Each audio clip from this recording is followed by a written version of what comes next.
The video that made you go viral. Cast iron skillets that you think are too dirty and too grimy to fix up and all hope is lost. Let me show you why that's not true. I take a 5-gallon bucket full of water and I add some lye solution. You can find this at Walmart, any plumber store, anything like that. You put your cast iron in there, and what this lye is going to do, it's going to eat all of that carbon and all of that seasoning off, and it's going to take it down to bare iron just like it was when it was cast. That's exactly what we want.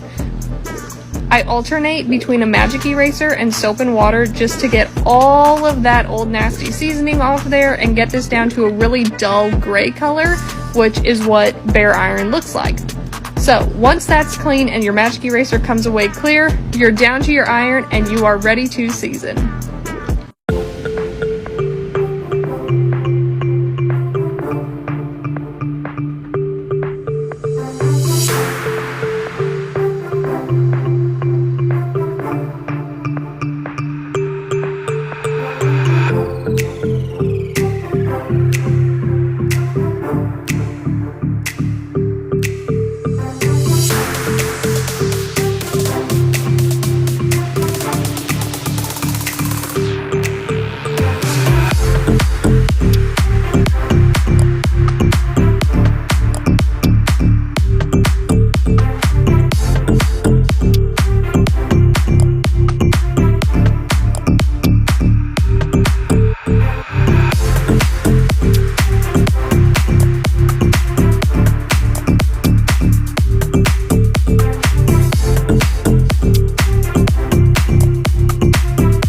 Ever wondered what the typical day in the life of a biohazard cleaner is? Well, most days are kind of like this, where I end up cleaning up after those who can't really take care of themselves. Now this was a pretty big job for us, so I switched up to my bunny suit and I got to work right away.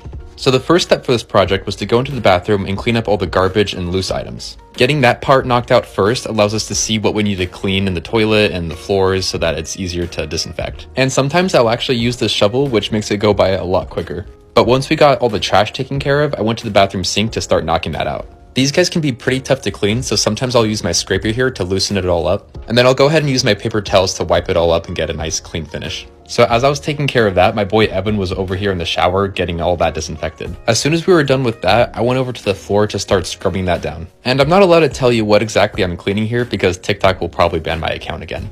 Let's just say it was a little bit of potting soil that spilled down here. But after a few hours, we were completely finished and we had a brand new clean bathroom again. But we're not done with today because we have this entire fridge to clean out, so that'll be in the next video.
This is the grave of David Beatty. Since I get this question a lot, this is the biggest stone I've ever cleaned by myself. It took me right around an hour. I know some of you might say that you like the mossy look on this particular stone. The issue with moss and large stones like this is that it can weaken the connection between the obelisk and the base, and the obelisk can fall, which could hurt somebody, damage graves, and so on. David died at the age of 50 in 1871 of typhoid fever. He was a farmer, and he was married to a woman named Nancy. They had 3 documented children: George, Ida, and Charles. A lot of times when I'm researching, I just let the research kind of guide me, and in this case, I ended up on several rabbit holes pertaining to their 3 children. Their son George is buried in this plot. He died at the age of 29 of, you guessed it, tuberculosis. Their daughter Ida married but doesn't seem to have had any children. She died at age 84 in 1942. I started looking into their son Charles. He seems to have the first divorce I've come across in researching graves. He was married to a woman named Emma, and if you remember way back, I did a video cleaning the grave of 2 sisters with the last name Flower, named Cyndia and Laura. Emma was their sister. Emma and Charles had one son, Harry, who was born in 1880. As of 1892, Emma was married and living with another man in Hoosick Falls, New York, and her son Harry was with her as well. As of 1900, Charles was living in Troy, New York. He was in a boarding house and was listed as unable to work. In 1910, he entered the almshouse for the poor and indigent. His intake paperwork indicated that he could not work due to complications from varicose veins.